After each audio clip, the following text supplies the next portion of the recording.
Meet Mike. He's 68, newly retired, and extremely dangerous with free time. Today's plan? Return a lawn chair. What actually happens? He tries to buy a jet ski.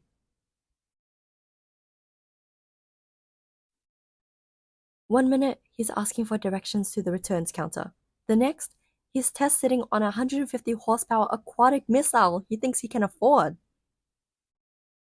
What? It's a limited time rebate. And they even threw in a cooler too. Yep, yep. Anything else? Okay, just need your banking details to get started. Oh, my online banking app locked me out again. Says I failed security questions.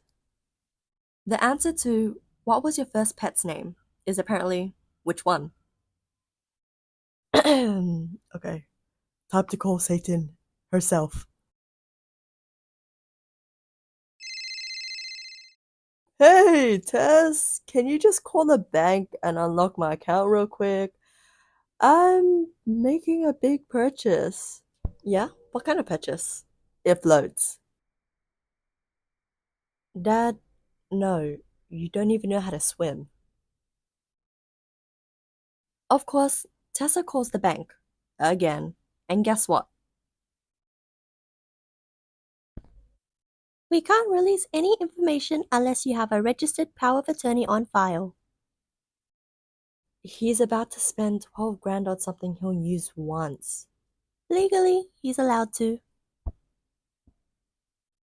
How did it go? So, no jet ski? They wouldn't take a check. Dad, it's 2025. Nobody takes checks. Now, this is a power of attorney form. Does it come with a cooler? No, but it will save you from drowning in paperwork. Your loved ones don't want control of your life, but they just want to help when it counts. Before the jet skis, before the bank lockouts, and especially before you get stuck on hold while your credit score cries. Get a power of attorney. Do it for your family. Do it for your bank account. And please, do it before summer. Thank you so much for watching my POA video. This is Juliet Q, signing off. Bye!